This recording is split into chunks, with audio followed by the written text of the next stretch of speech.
Assalamualaikum warahmatullahi wabarakatuh. Alhamdulillah, nahmaduhu wa nusalli wa nusallimu ala rasulihil karim wa ba'd. Jamaah rahimahumullah, alhamdulillah bisa menghadiri yang direncanakan, yaitu kajian tiap Kamis subuh pekan kelima. Insya Allah setahun minggu dulu sampai berapa? Dan mudah-mudahan kelima dari ini. Kita akan mengkaji, dan kajian ini saya mau jadikan sebuah buku sesuai dengan nama masjid Anda, dan itu tercantum di dalam surat Yunus ayat ke-25, di mana Allah Subhanahu wa taala berfirman, "A'udzubillahi minasyaitonir rajim. Wallahu yad'u ila daris salam wa yahdi man yasha'u ila shiratin mustaqim." Allah itu senantiasa menyeru, mengajak sampean kabeh kepada negeri yang selamat, negeri yang tidak ada cacatnya, negeri yang tidak ada masalah sama sekali, yakni surga. Wa yahdi man yasha'u ila shiratin mustaqim, dan Allah memberikan petunjuk kepada siapa yang Dia kehendaki kepada jalan yang lurus. Ayat itu sengaja saya nukil dan saya jadikan rencana buku untuk Anda. Tapi tajuk yang dibicarakan adalah bagaimana memakmurkan masjid. Para jamaah sekalian, saya menggambarkan tunuk-tunuk pelaku ke masjid, jalan kaki ke masjid, itu hendaknya disadari kemuliaannya sebagai perjalanan menuju tempat yang diridhoi oleh Allah. Seperti merangkai perjalanan menuju surganya Allah. Dan untuk meraih itu ya butuh merawat hidayah. Merawat hidayah pada sambungan separuh ayat tadi itu, wa yahdi man yasha'u ila shiratin mustaqim. Allah itu ngasih petunjuk kepada siapa yang Dia kehendaki jalan yang lurus. Kai soto di masjid itu orang-orang ngomong ini, aku ini krungu adzan, tapi aku gak oleh saya, tadi gak teko. Bisik kan? Gak ngurus. Kalau Anda memantaskan diri untuk mendapatkan hidayah, maka hidayah yang namanya informasi panggilan itu akan berbuah menjadi amalan. Gitu. Banyak orang tahu keutamaan baca Quran. Banyak orang tahu keutamaan shaf yang pertama. Tapi untuk meraih dua hal itu menjadi sebuah amal, itu namanya taufik. Nah, orang harus memantaskan diri. Nah, itu tajuk amalan atau tajuk yang akan kita bicarakan. Saya itu tanya ke istri, itu temanya gitu, Darussalam itu apa? Kemudian sebelum subuh tadi dibacakan kepada saya, pokoknya temanya memakmurkan masjid. Lah Anda harus tahu tantangannya masjid di malam. Isi masjid ya pensiunan ini. Sing tertarik ke sini. Terus Pak kajian boleh sendenan di ya sih sini. Lah bagaimana mengemas masjid itu menarik? Itu tidak bisa satu orang. Memang pemantik penggeraknya biasanya satu orang. Tapi butuh kerjasama semuanya. Itu misalnya di sini ada kos-kosan mahasiswa berapa? Itu kadang-kadang perlu didatangi. Karena untuk memulai hari pertama ke masjid itu sesuatu yang luar biasa berat. Anak-anak normal saya ini misalnya usia SMP, SMA mahasiswa, untuk memulai datang ke masjid Anda ini, kalau tidak ada orang yang menjadi nyaman untuk bercakap-cakap sama dia, kira-kira jodoh apa? Anda kalau mau ngajak putune jenengan sing SMA nang Masjid Darussalam. Mau di apa teh omongan wis sapa iki kono cek tok iki. Takut. Kecuali jika waktu setelah selesai kajian Anda bikin sesuatu yang menarik. Nah, iki kono jeneng gendul seneng. Jadi mari ngaji iki kono ketane ono jeneng gendul. Iki menarik. Kanggo arek kos-kosan bareng yang menarik. Ya sekiras-kiras rodok iso nabung mimpi lah gara-gara Masjid Darussalam. Para yang sekalian. Jadi variabel menuju memakmurkan masjid itu banyak. Ada mengetahui nilai keutamaan datang ke masjid, nanti akan kita bicarakan. Tapi pirantinya Anda harus mempersiapkan. Jadinya sing ricik, masjidnya gak ongkep, itu termasuk karpetnya disedot rong dina sepisan. Lalu imamnya gak pati dawa kecuali subuh gak apa-apa lah untuk ini. Baik, sekarang kita membicarakan tentang keutamaan mendatangi masjid. Jadi judul bukunya yang rencana saya tulis nanti kalau sudah 4 atau 5 kali pertemuan saya tulis lengkap, saya share kepada Anda. Sekarang ini sedikit.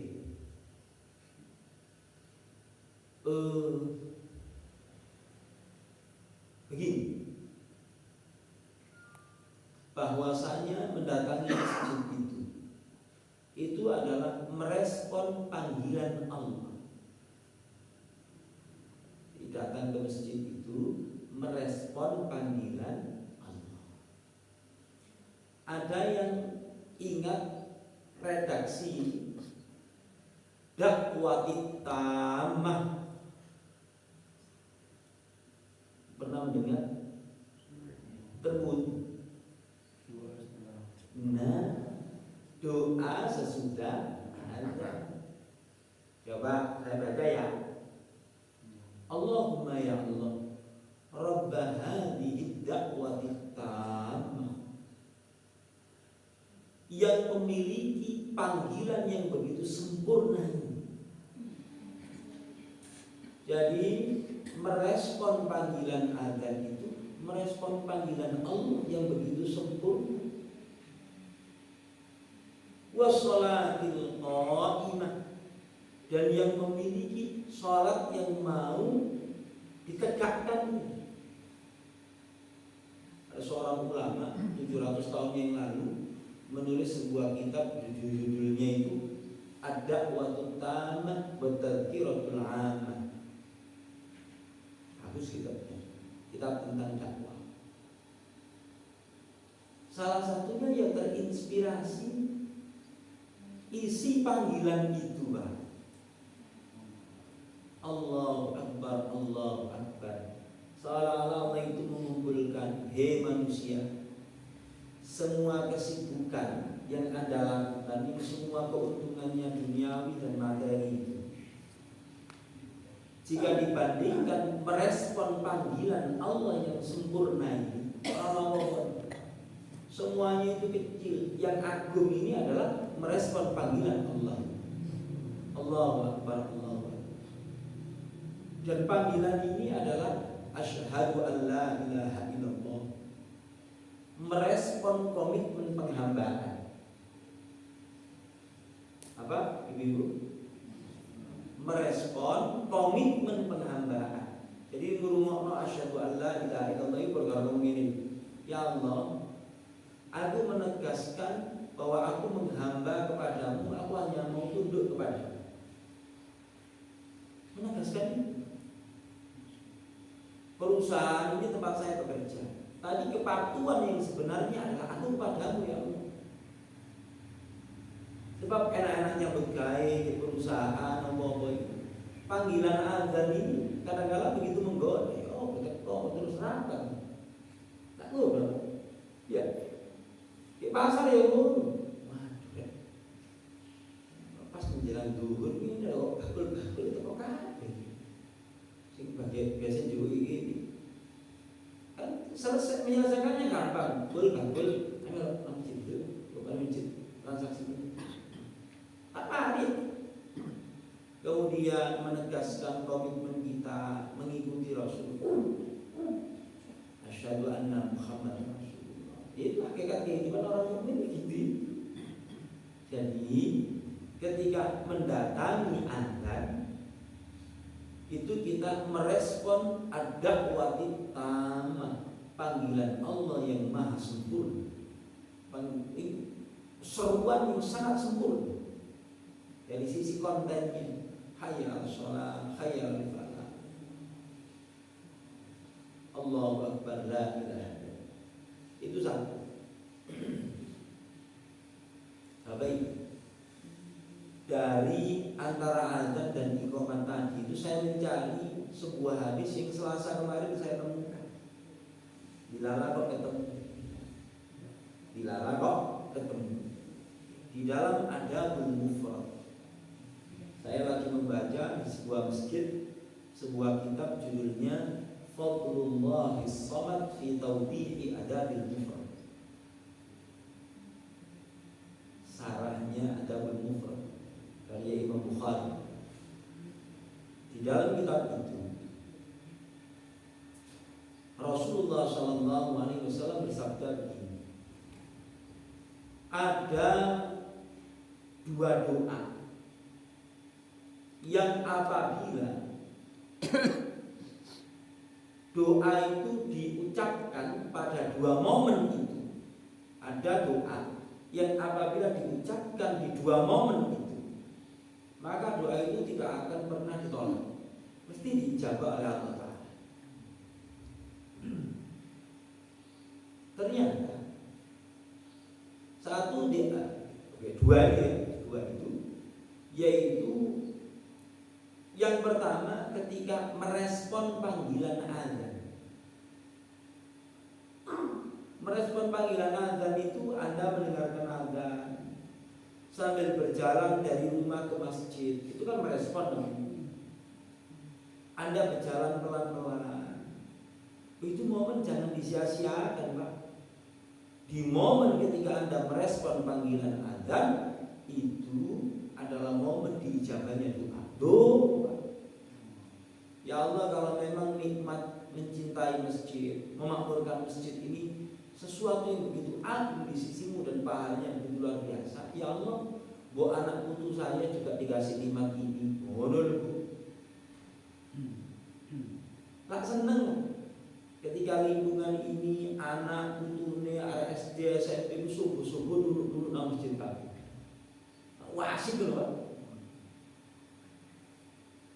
Ternyata hal semacam itu ono iki pekam dinan tok. Wong iku tegel atau sempat setengah jam 15 menit sebelum azan berkumandang itu nang masjid lagi pekam dinan. Lho kok ada deket masjid gabung iki.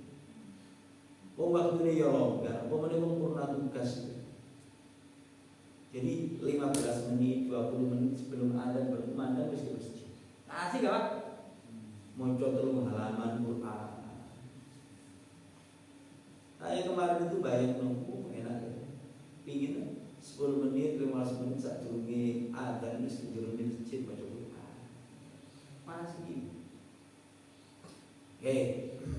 Yang kedua, doa itu diijabah adalah ketika Anda berada di shaf di dalam perjuangan peperangan di jalan Allah. Nah, kalau ini dua itu momen yang jarang terjadi dalam kehidupan kita. Lek merespon azan lah sedina ping 5.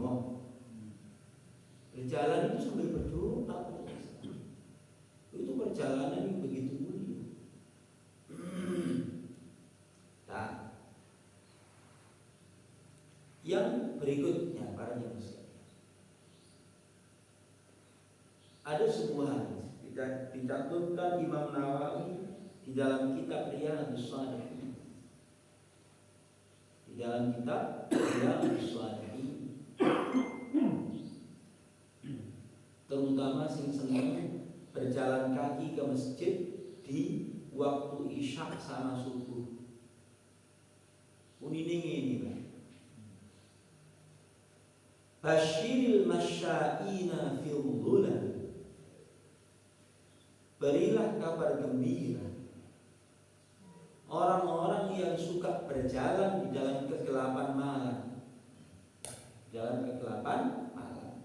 Lu kegelapan malam itu, Pak, itu maksudnya adalah sholat isya sama sholat subuh. Sholat isya sama sholat subuh.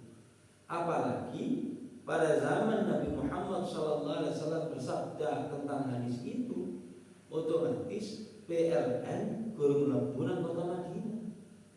Sik peteng dedet lek isya karo subuh. Nah, di sini juga berlaku sebetulnya.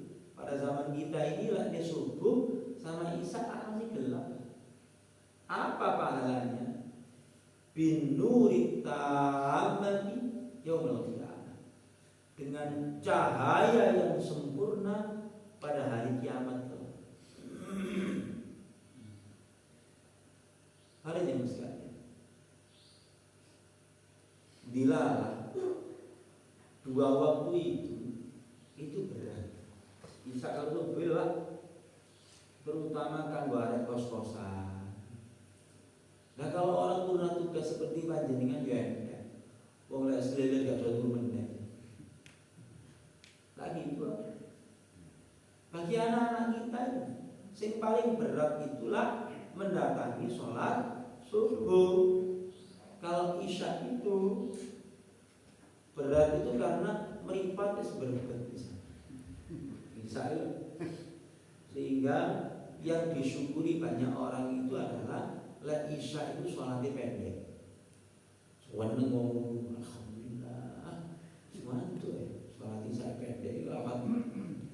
Nah, sekarang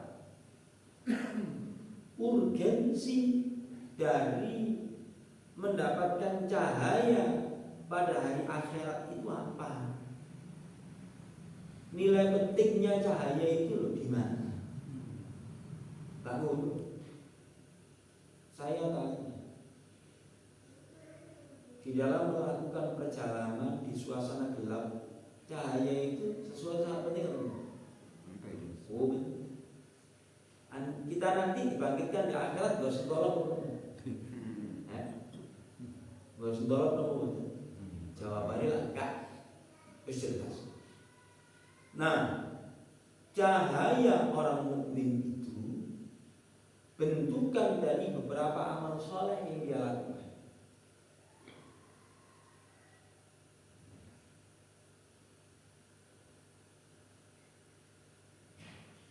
Bentukan dari amal soleh yang dia lakukan.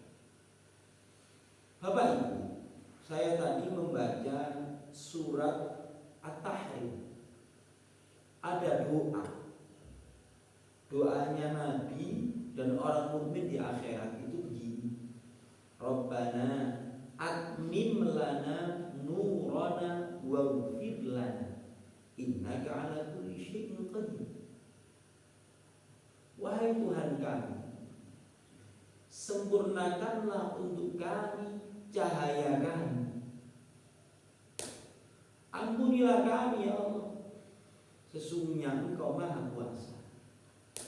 Itu hasil dari orang mukmin yang taubatan nasuha. Dapat cahaya ya. Nanti kalau Anda rajin baca Quran akan ketemu surat Al-Hadid, surat nomor 1. Ini urgensi cahaya, Pak. Urgensi cahaya.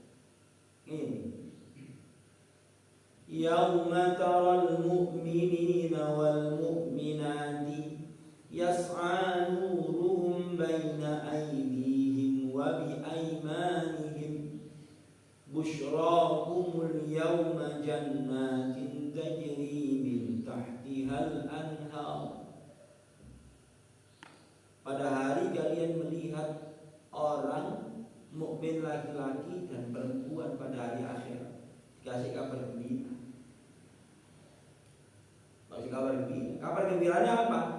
Nah, salah satu kabar gembiranya itu cahaya yang mengiringi mereka untuk berjalan ke surga. Ayat berikutnya,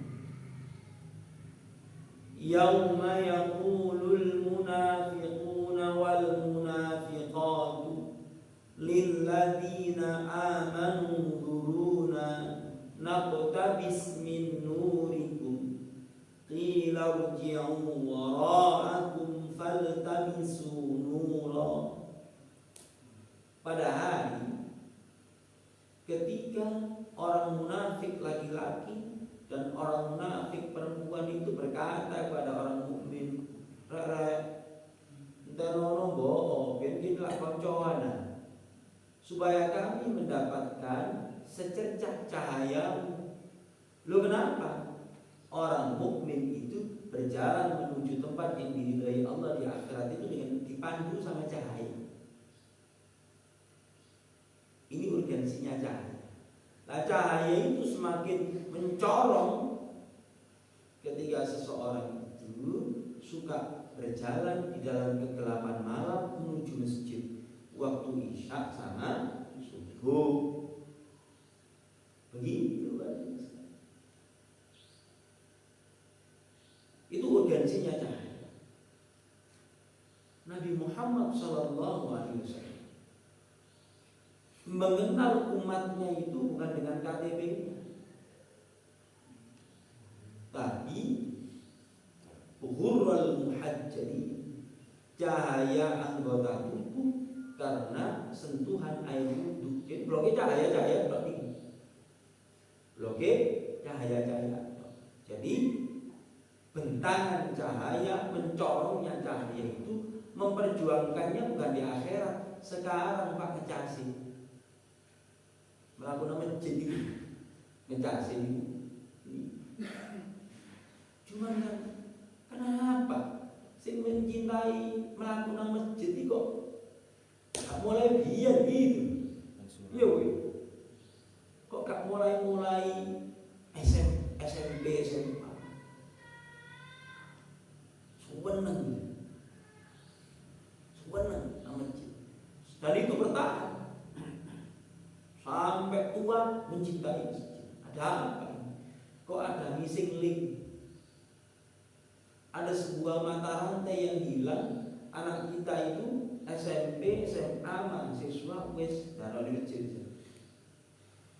Ada itu usia gitu itu di masjid kayak dinosaurus Memunah. Loh iya. Itu perlu kita pikirkan. Dan itu gimana Pak? Gimana? Yang berikutnya, yang tentang berjalan ke masjid.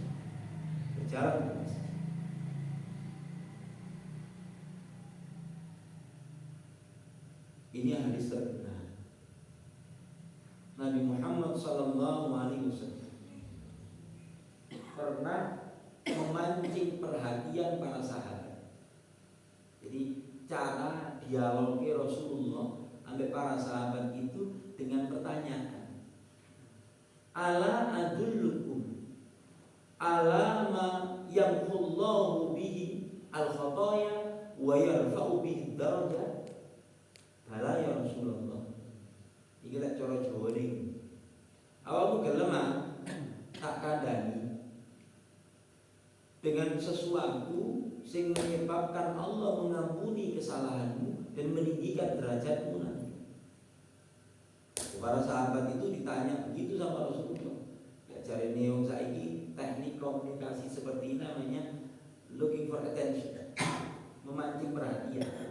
Jadi, cuman apakah dikenek ora saiki iki ngopo nih? Akan tertarik. Ya Pak ya. Anak kita itu sing menghapuskan dosa-dosa, meninggikan derajat. Itu bagi orang yang sudah tertarbiyah imannya tertarik pertanyaan ini. Le, kira mahasiswa kos-kosan. Kurang ya Pak.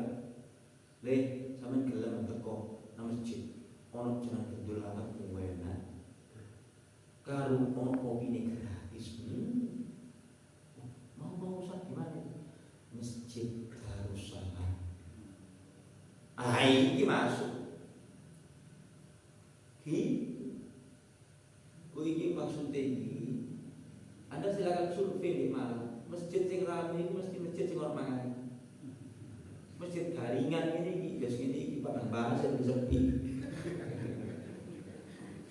Iku sama survei gitu. Iku berbanding lurus. Pokoknya kayak kono jajane rame sih. Gitu Pak. Akhirnya Anda pikirkan untuk begitu. Piro sih kayak seminggu sepisan atau seminggu minggu. Di masjid Cahaya Ngaji itu 5 waktu ono mangani kali saja. Di masjid Abdullah itu ya lumayan, ya ono lah kayak kan ya ono besok isi. Ngono Pak. Kudu ono ngono nih. Gitu, lek kepengin makmur di situ. Di masjid Al-Waqar itu saya juga provokasi gini.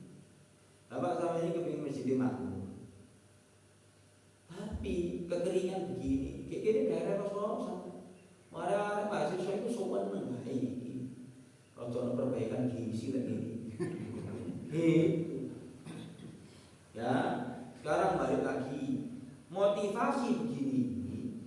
Orang yang tertarbiyah secara iman akan tertarik. Tapi dialektika semacam ini berlaku untuk seperti itu. Kita kan ya butuh menyesuaikan. Anak-anak supaya terpancing nama jadi ayo. Baik, kembali lagi ke hadis ini. Hadis ini tercantum di dalam banyak kitab, termasuk Riyadhus Shalihin, Majarur Rabi dan seterusnya. Ala adullukum ala ma yamhullahu bihi al-khataya wa yarfa'u bihi darajat. Mau enggak aku tunjukkan kepada kalian sesuatu yang menghapuskan dosa-dosa dan meninggikan derajat. Yang pertama, para sahabat jawab, "Bala ya Rasulullah." Enggak ya Rasulullah. Yang pertama, isbahul wudu alal makari. Menyempurnakan wudu pada kondisi susah atau sulit. Cuaca dingin, Anda lagi rekreasi di daerah bersalju, utawa lagi ada acara di Batu. Di musim kemarau lagi dinginan. Nah, menyempurnakan wudu itu berat, itu utama itu. Utawa dalam kondisi awal atau kapatnya enak. Kena banyu itu kawenan. Nah, dalam kondisi semacam itu menyempurnakan wudu itu utama. Oke? Yang kedua, wa kathratul khuta ilal masajid. Banyak melangkah ke masjid. Banyak melangkah ke masjid. Seneng loh Pak. Kalau saya ibu jadi seneng melakukan masjid itu sampai kudu dilengkapi oleh penelitian ilmiah. Tahu lah, jadi mak, saya ini kalau terang kan bila para sahabat mungkin doa kan. Saya ke Tanggala harus menyertakan ada sebuah buku saya baca judulnya Nias, Mukjizat Ilmiah Al-Quran dan Sunnah. Yaitu ini judulnya Berjalan ke Masjid dan Kesehatan Jantung. Nah, jadi kan jangan sampai lor jantung. Sebab periksaannya antri dan doa itu berjalan-jalan. Kayak enak. Enaknya saya atur ya. Ini ibu ya. Buku paling sehat dulu. Ngen. Orang penelitian ini lah. Uang itu lek dalam sehari semalam berjalan kaki rentang waktunya antara 25 menit sampai 30 menit. Iku jantungnya sana. Iku penelitian ini umum. Nah, memiliki rumah yang jaraknya kira-kira 100 meter dari masjid, nikmat ini. Sebab laman kamus ini ya, omah iku lek cedhek nang masjid iku kebebasan. Lek nek ado kedelengen. Nah, ngono. Jadi lek cedhek napa? Kebebasan. Lah ado ujal boga kedelengen. Ngono. Berarti Anda nikmati saja berjalan kaki kira-kira 5 menit dari rumah ke masjid. Lah itu berangkat 3 menit, pulang 3 menit, wis 6. Lalu deh. Lah 6 ping 5. 30. Anda nikmati. Suami istri berjalan, melaku dulu. Wah, Anda nikmati aku sendiri. Nikmat Pak. Berjalan kaki ke masjid. Sudah. Ini diistilahkan dalam hadis ini kathratul khutha ilal masajid. Berjalan kaki, banyak berjalan kaki ke masjid. Yang berikutnya, asing berikutnya ini rata-rata pensiunan Pak sing iso ngamal. Yaitu wantidhar shalah ba'da shalah. Menunggu datangnya waktu sholat setelah sholat. Sebetulnya pegawai anak muda semacam saya ini bisa karet main niat semuanya bisa. Sekarang minta waktu sholat tak tulis, kalau minta waktu sholat tak mulai, kalau minta waktu sholat aku tak silaturahim. Bikin akan apa? Menunggu waktu sholat itu amalan utama. Wong-wong itu rata-rata ngenteni paketan. Kalau ngenteni transferan itu, ayo orang menunggu datangnya waktu sholat. Bapak Ibu, mudah-mudahan kita semuanya ini dikasih kemapanan finansial. Aku ini delok wong, terus tuwa gitu, iri saja. Wong iki loro iki, itu setengah jam sadurunge waktu sholat mesti harus di masjid. Lah yang semacam ini rata-rata itu bisa dilakukan oleh orang yang sudah matang atau mapan secara finansial. Lah ngono lho. Utawa wonten artine itu nerima tumak ini. Apa sing ada digoleki iki?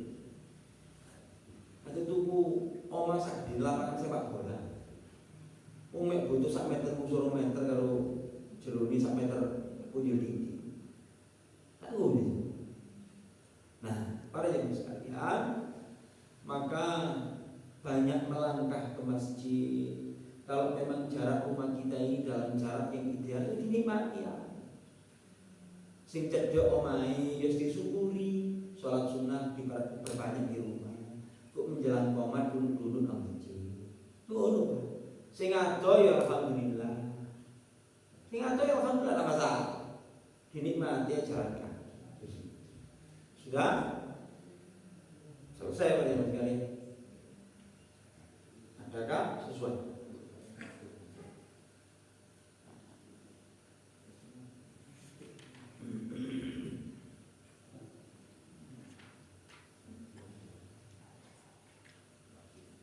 Jawab Pak.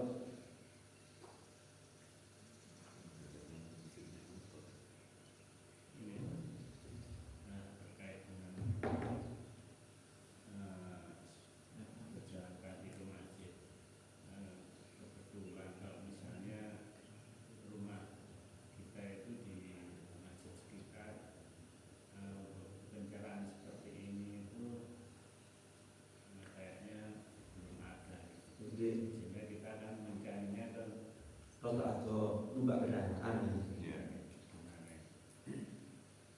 Jadi nggak apa-apa. Anda mencari manfaat lebih dari datang ke masjid itu, yaitu pencerahan agama. Karena nggak kabeh masjid itu ono pengajian ini. Ono masjid sing ya sepi ya gak apa-apa. Kajian gak ono wis pengeningan cekan tok. Salat pun nyopo ambek kancane sudah. Meneng. Saya sendiri menyebut begini masjid mengeningkan cipta. Kalau komunikasi ya nopo seneng. Ya silakan. Lah pahalane ya nopo? Pahalane faman ya'mal mithqala dzarratin khairan yarah. Sing nglakoni apik iki kaya apa ae wis gak disia-sia mbek pangeran. Gitu. Perhitungannya kayak apa? Ya tugasnya malaikat saja. Sing itu. Gak usah kita. Kayak ada yang lain Bapak Ibu. Yang penting itu ibu-ibu. Pengajian meneh kok jangan gedule. Ini dimatikan saja ya. Dimatikan.